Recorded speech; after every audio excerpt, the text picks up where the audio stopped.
네, 잘 지내고 계시죠? 우리가 이렇게 지구를 지키려고 하는 이유는 아마도 지구의 미래가 있기 때문이겠죠? 자, 가끔은 여러분도 지구의 마음을 읽어보는 게 어떨까 하는 생각이 듭니다. 자, 그러면 9주차 지구의 탐구 시작해 볼까요?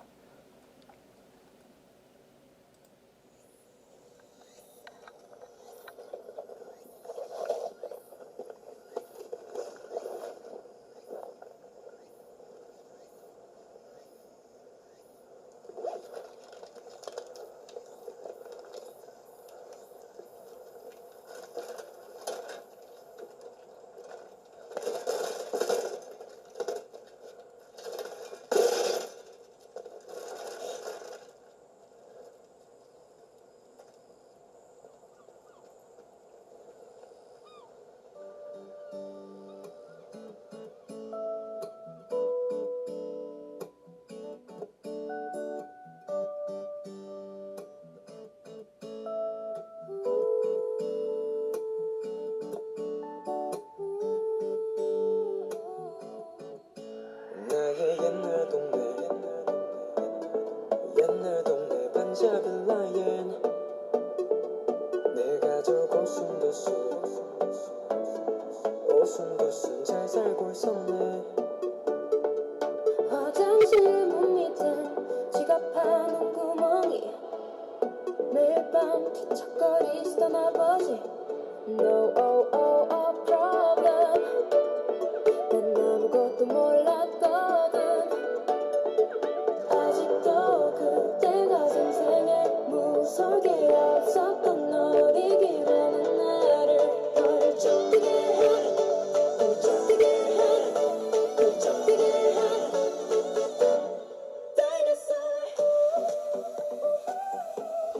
네, 한때 어린 시절을 떠올리게 하는 그런 노래이기도 하죠.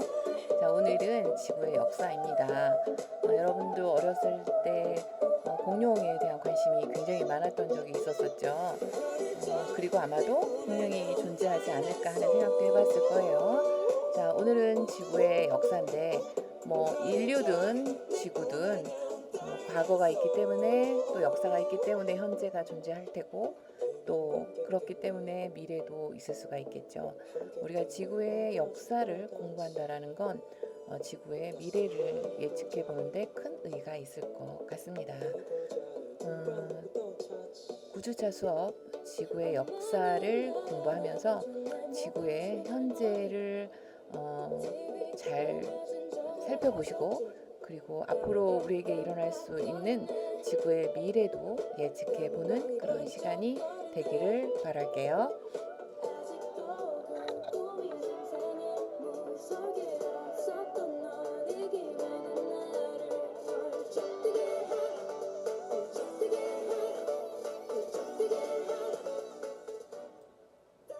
자, 그러면 9주차 1차시 지구의 역사를 시작할 텐데요.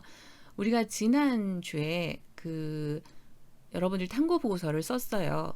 중간고사를 대처하는 걸로 탐구보고서를 써서 이제 지각에 대한, 그러니까 우리가 지구를 이야기를 할 때, 나를 중심으로 해서 내 아래에 있는 지구 덩어리, 지각 멘틀 외행 내익이죠.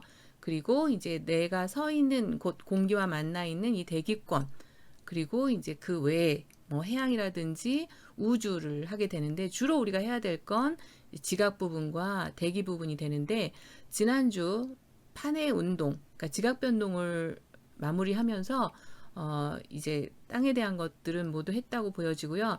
오늘이 이제 그냥 넘어갈 수 없는 게 지구의 역사 단원인데 그 이후에 대기를 화려하게 하면 여러분들이 이 수업을 한 학기 수업을 마치게 될 겁니다.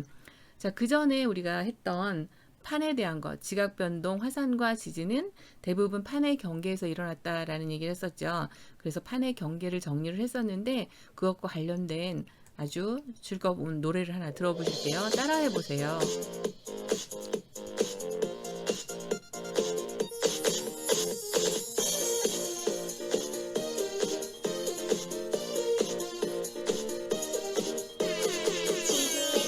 지구의 대기를 움직이고 있어.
산맥이 생겨 히말라야 산맥이 대표적이야.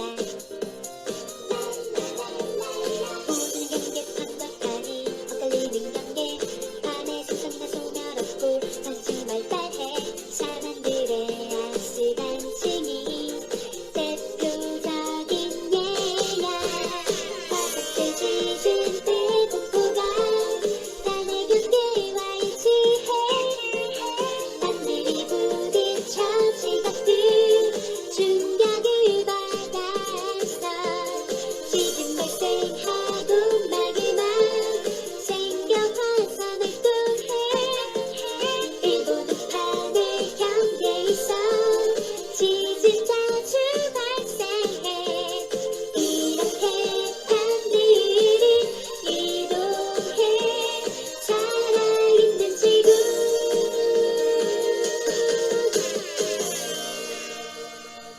네, 잘 들으셨죠? 귀에 쏙쏙 들어오죠? 자, 이렇게 해서 우리가 지각 변동에 대해서 정리를 하게 되었는데요. 여러분들이 탐구보고서를 통해서도 아마 정리가 잘 돼 있을 거라고 생각이 들고, 그리고 또 그 8주차에 올려진 수업은 출석하고는 관계가 없지만 굉장히 중요한 내용이었던 건 분명하죠. 그래서 이 지금 노래 속에 그 내용이 다 들어있을 거예요. 그러니까 수업을 듣지 않은 학생들은 조금 이해가 덜 될 수도 있어요. 특히 고등학교 때 자연계를 전공하지 않고 문과를 공부한 학생들은 8주차 수업을 꼭 봤으면 좋겠고요. 그리고 그 영화와 관련된 영화로 알아보는 지각 변동도 꼭 나중에 시간 있을 때 지금 안 봤더라도 꼭 보도록 하세요. 자, 지진과 화산을 정리를 하면서 마치도록 할게요. 지진은 지구가 충격을 받아서 땅이 흔들리는 현상이었죠. 그래서 가장 중요한 원인은 우리가 단층 지진을 뽑았었고, 우리나라 역시도 이 단층 지진으로 인해서 지진 활동이 일어나고 있다고 했고요. 지진의 세기를 나타내는 방법에 대해서 얘기를 했는데, 우리가 진도와 규모, 실제 그 피해 상황은 규모로 알아볼 수가 있고, 진도라고 하는 건 거리에 따라서 느껴지는 정도가 다 다를 수 있다고 얘기를 했습니다. 지하 깊은 곳의 마그마가 지각의 특정 부분을 뚫고 분출하는 걸 화산 활동이라고 하고, 주로 이제 화산가스, 화산 쇠설물, 용암 이런 것들을 분출하죠. 이렇게 용암이 어떤 형태로 분출했느냐에 따라서 용암의 성분, 온도, 화산가스 양 이런 것들로 이제 우리는 분출형이냐 아니면 혼합형이냐 폭발형이냐 이렇게 나누기도 하죠. 그래서 여러분들은 어떠한 형태로 분출이 되었는지, 그 다음에 지금 형성된 모양을 가지고 온도나 화산가스 그리고 또 용암의 성분이 어떠했는지를 짐작할 수 있죠. 자, 지진대나 화산대, 조산대를 보면 대체적으로 판의 경계에서 일어나는 걸 알 수가 있었고, 이런 곳은 지각 변동이 굉장히 활발하게 일어났었죠. 그래서 이런 곳을 또 우리가 변동대라고도 일컫기도 했습니다. 자, 지진대, 이런 지진대나 화산대가 속해 있는 판의 경계는 크게 지금 이제 노래에서도 나왔는데요. 서로 모이는 수령 경계, 멀어지는 발성 경계, 모이지도 멀어지지도 않지만 생긴 보존형 경계, 그래서 산안드레아스 산층을 대표로 들었었죠. 이런 판들이 충돌하는 곳을 우리가 판의 경계라고 불렀고, 이곳에서는 수령 경계 같은 곳은 해구가 발달하고, 그 다음에 호상열도, 일본과 같은 대표적인 해구 위의 화산 활동에 의해서 용암이 굳으면서 활 모양으로 생긴 열도를 얘기하죠. 그리고 이제 대륙과 대륙이 부딪힌다거나 이러면 생기는 그 쭈그러진 습극산맥 이런 지형들이 형성되고, 주로 이제 발산형 경계에서는 판들이 서로 멀어지는 곳인데, 여기는 이제 해령이나 또 뜨거운 골짜기인 열곡이 형성되기도 하고, 보존형 경계는 판의 생성과 소멸도 없는 그런 변환단층이 발달했습니다. 그래서 세계적인 지각변동 시대는 가장 대표적으로 수렴 경계에 해당하는 환태평양, 그리고 알프스 히말라야가 있었고요. 스곡산맥이 발달하죠. 여기는 그 다음에 해령, 발산 경계에 해당하는 해령이 있었습니다. 우리나라는 주로 깊이가 깊은 신발 지진이 매우 우세하고 비교적 안전지대에 해당은 된다고 볼 수 있지만, 최근에 자주 일어나는 지각 변동을 볼 때 안전하다라고는 볼 수 없다라고까지 정리를 했습니다. 자, 여러분들 앞으로 지금 이제 다른 문제 때문에 잠시 이런 지각 변동에 대해서 우리가 조금은 관심 밖에 지금 있어요. 하지만 언제든 또 이런 일이 벌어질 수 있다라는 생각을 가지고 늘 이런 것들에 대해서도 관심을 가지길 바랍니다. 자, 지구의 역사죠. 지구의 역사는 이제 이렇게 크게 지질시대, 그리고 지질시대를 어떻게 구분하고, 지질시대 환경이 어땠고, 지질시대 생물과 분포는 어떤 분포를 이루었고, 그 다음에 마지막으로 우리 인류의 역사는 어떻게 이루어진 건지 잠깐 그냥 흘려듣듯이 보고 넘어가도록 할게요. 자, 우선 첫 번째는 지질시대가 무엇인지, 그리고 이러한 지질시대는 어떻게 구분하는지예요. 여기 보시면 이거 아마 본 적이 있을 거예요. 초등학교 교과서에서도 지금 나오는 걸로 알고 있는데요. 우리가 이 지구의 역사 단원을 할 때 가장 많이 쓰이는 대표적인 그림이라고 볼 수가 있는데요. 자, 여러분들 잘 보세요. 이 그림을 이게 발자국이죠. 딱 봐도 발자국이라는 걸 알 수가 있겠죠. 이 발자국을 보고 여러분들은 어떤 해석을 할 수 있을까요? 근데 어떤 사람은 여기 발자국의 크기로 봐서 여기는 큰 동물이고 여기는 작은 동물일 거라는 생각은 할 수 있죠. 그리고 이 두 동물이 서로 다른 방향에서 오다가 여기서 만난 거지. 그리고 여기에서 어땠어요? 서로 발자국이 막 엉켰죠. 그리고 나중에 작은 발자국이 사라졌어요. 그리고 큰 발자국만 걸어가고 있잖아요. 자, 이게 이제 보통 우리가 추리할 수 있는 그런 부분이죠. 조금 더 자세히 보면 혹시 발견한 사람 있어요? 여기 큰 발자국을 볼까? 작은 발자국에 비해서 큰 발자국의 보폭이 어때? 여기까지 걸어오다가 갑자기 발자국의 보폭이 굉장히 커지죠. 성큼성큼 걸어오죠. 그리고 여기에서 무슨 일이 있었어요? 그러면 여기서 무슨 일이 있었느냐에 대해서 여러분들은 어떤 생각? 그치, 대부분은 그렇게 생각해. 둘이 싸운 거지. 싸워서 큰 동물이 작은 동물을 잡아먹었다. 그리고 이제 큰 동물만 배가 부르죠. 유유히 또 아까 같은 발자국으로 천천히 걸어가고 있다라고 해석할 수 있죠. 그런데 또 어떤 사람은 어떻게 해석할 수 있어? 사랑하는 두 동물이 만난 거지. 그래서 얼렁덜렁 하다가 이제 작은 동물을 큰 동물이 업고 갈 수도 있죠. 아니면 새끼일 수도 있지. 그치? 반가워서 뛰어왔을 수도 있고 이렇게 해석할 수 있죠. 어쨌든 간에 이거는 뭐예요? 일어났었는지 안 일어났었는지 우리가 지금 답을 알 수는 없죠. 그러나 이런 흔적을 가지고 우리는 뭘 할 수가 있어요? 추리할 수 있죠. 앞에 과학적 탐구 방법을 배울 때 이 지구과학이라고 하는 학문은 일반 기초 학문하고는 다르게 추리라는 탐구 방법이 쓰인다라고 했었죠. 바로 이 부분이 되겠습니다.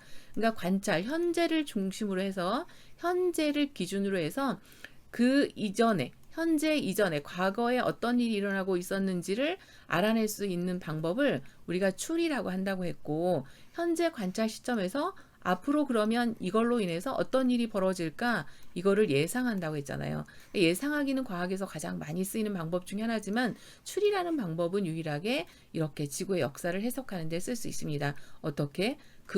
증거를 가지고 할 수 있다는 거죠. 그렇다면 이러한 인류가 출현하기 전에 일어났던 일들을 어떤 증거를 가지고 추리에 의해서 우리가 알아냈다고 하는 건데요. 그런 것들을 한번 살펴보도록 하겠습니다. 그래서 지구의 역사 해석의 열쇠가 무엇이었을지 이런 것들을 우리가 알아보고 어떻게 측정을 했는지, 어떤 증거를 가지고 어떻게 측정을 했는지, 그리고 또 어떻게 구분을 했는지 이런 것들을 한번 정리해 볼게요. 자, 결국 이렇게 지질 시대를 알아낼 수 있었던 방법이 있었을 텐데요. 자, 그러면 먼저 지질 시대가 뭔지부터 살펴볼게요. 지구의 나이가 여러분들은 몇 살이라고 알고 있어요? 자, 우리가 이제 9주차예요. 중반을 넘어갔어요. 우리가 열심히 지금 지구에 대해서 탐구하고 있는데 여지까지 그의 나이가 얼마나 됐는지 알지 못한다면 이건 예의 어긋나는 거죠. 여러분들 꼭 기억하셔야 돼요. 지구의 나이는 46억 살이라고 했어요. 처음에 46억 년 전에 태어났는데 그러면 우주의 역사는 얼마나 돼요? 지구의 역사가 46억 년이라면 우주의 역사는 약 137억 년이에요. 굉장히 길죠. 그런데 그 우주의 역사 안에서 지구는 46억 년에 빅뱅에 의해서 태어났어요.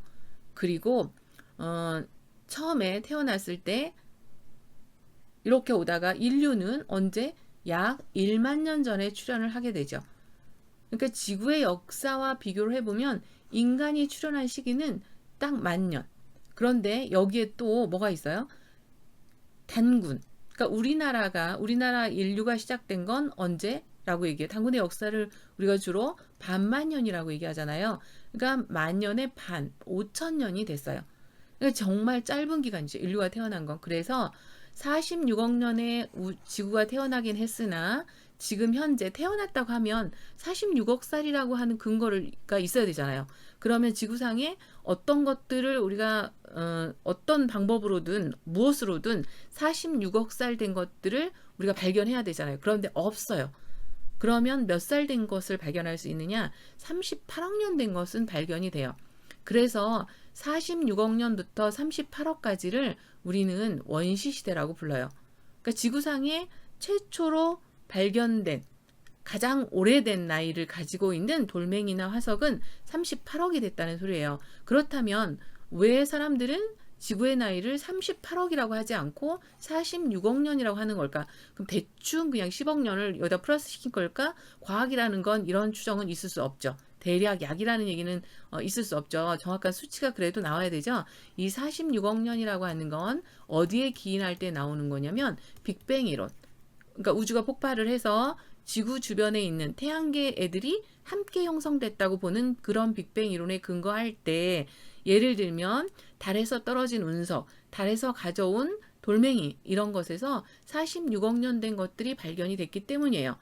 그래서 운석 떨어졌을 때 그 나이를 측정을 해보니 46억 년 된 게 나왔다. 그거는 무슨 소리예요? 태양계가 같은 시기에 만들어졌다라는 가정하에 이루어지는 거죠.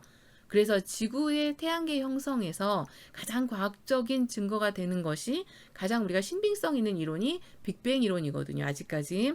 그래서 빅뱅 이론에 근거하여 지구의 나이를 46억 년이라고 추정하고 있기는 하나 지구상에서는 46억 년 돌멩이는 발견되지 않고 가장 오래된 돌멩이가 38억 년이 됐기 때문에 이 사이를 원시지구 상태다 이렇게 부르고요. 실제로 발견된 근거가 있는 38억 년부터를 지질시대라고 합니다. 언제까지? 딱 인류가 출현할 때까지.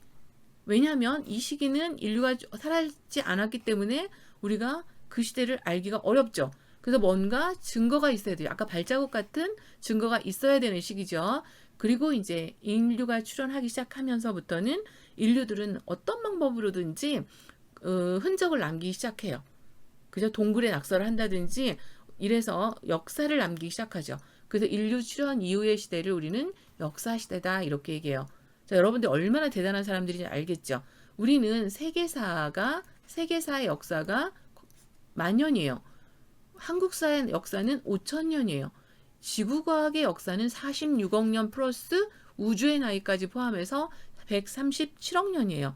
그러니까 여러분들은 세상에서 가장 긴 주기를 가지고 있는 그러한 학문을 지금 접하고 있다라고 생각이 들고 여러분들 스스로도 느끼시죠? 이 시기에 가장 적합한 내가 교양을 듣고 있구나라는 생각하시죠? 그 되게 다행이다라는 생각하고 있지 않아요?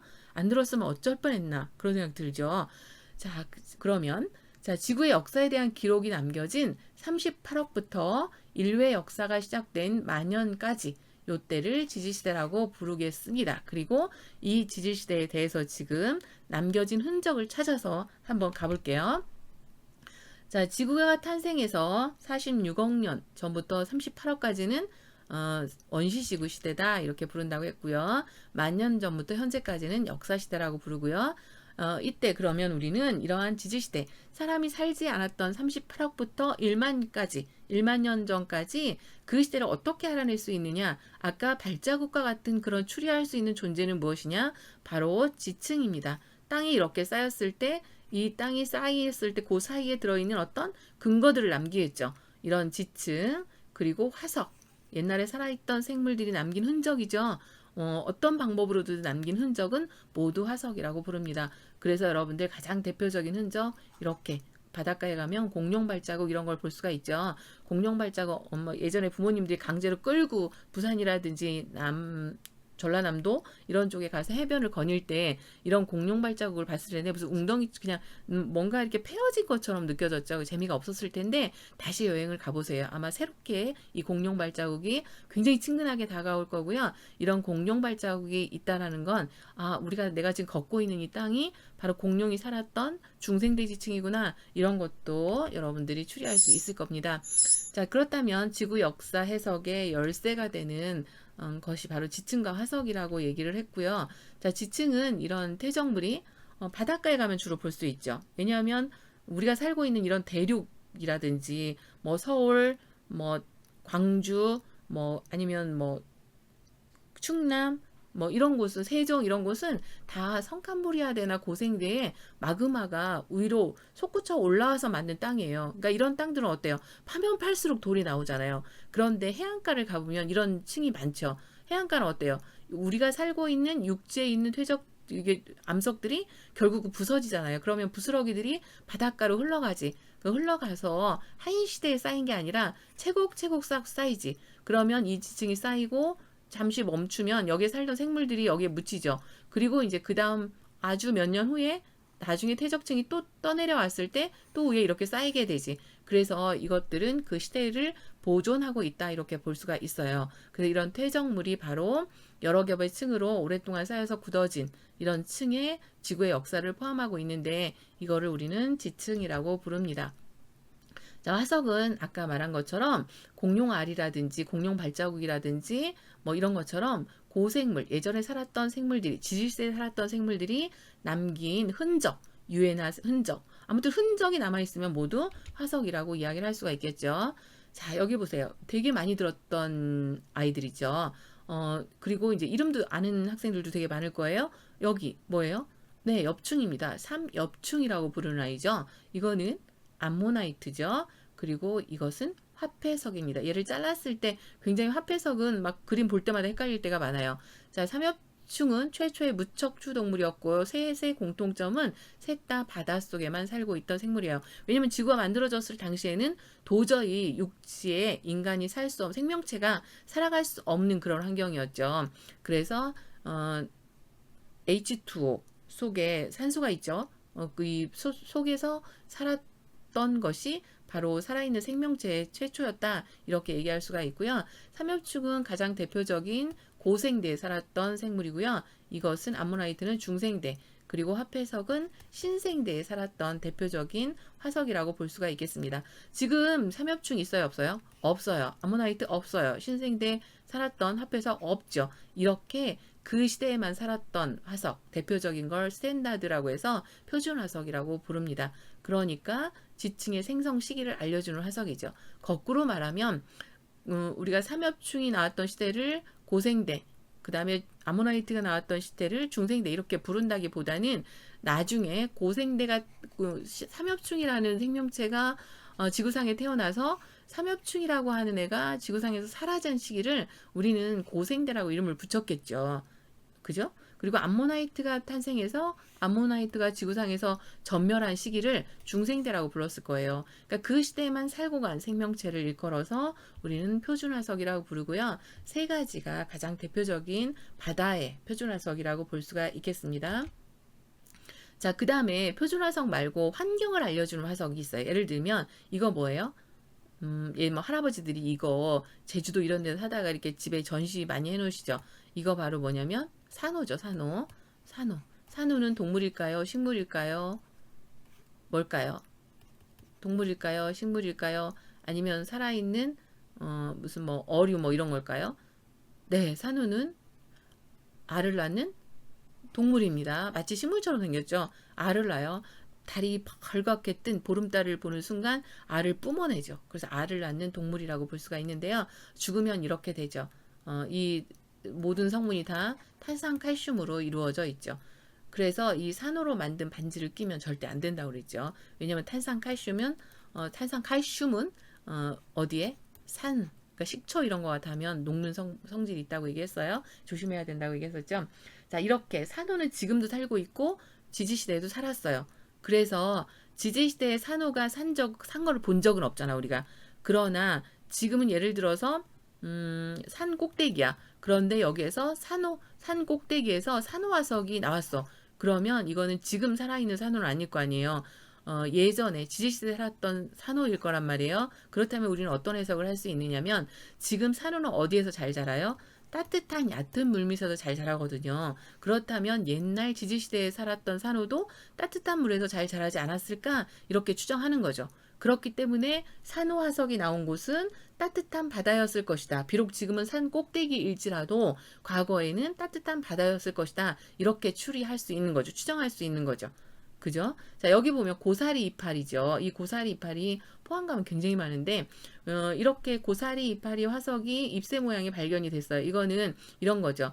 퇴적층이 쌓여서 이게 찰흙 같은 그런 이암이 있죠. 말랑말랑한 흙. 그런데 고사리가 딱 달라붙었어. 그리고 이제 다른 찰흙이 또 여기를 덮었어요. 그럼 이 안에서 고사리 이 맥이 잎맥이 이렇게 다른 건 썩어가겠지만 잎맥은 거기에 자국을 남기는 거죠. 그러니까 나중에 이거를 쫙 잘라보면 이 모양이 나오죠. 이렇게 고사리 화석이 나왔다. 근데 고사리가 한 시기만 살았던 게 아니고 지금도 살고 있어요. 그렇기 때문에 고사리 화석이 발견됐다라는 건 이 지역은 지금 어떤 환경인지 모르겠지만 지질시대에는 어땠다는 거예요.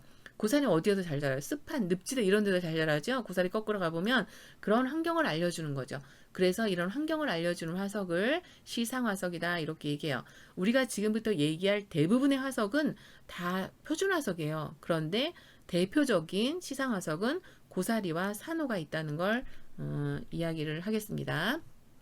자, 그러면 이렇게 우리가 지구의 역사를 지질시대 38억 년부터 인류가 출현하기 전 역사시대가 시작되기 전까지의 1만 년 전 사이를 우리가 지질시대다 이렇게 얘기하는데 지질시대는 인류가 출현하지 않았기 때문에 어떤 증거를 가지고 자료가 있어야만 해석을 할 수가 있는데 그걸 해석하는 자료가 바로 지층과 화석이라고 얘기를 했어요. 자, 그리고 화석은 크게 표준화석과 시상화석이 있다고 얘기를 했었는데 표준화석은 시대를 알려주는 거죠. 그 시대에만 살아야 돼요. 그렇기 때문에 그 시대에만 살아야 되기 때문에 생존 기간은 어때요? 아주 짧아야 돼요.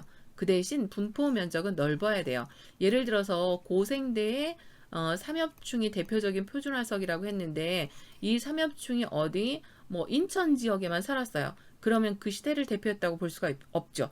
전 세계적으로 삼엽충이 번성을 했어야 되지.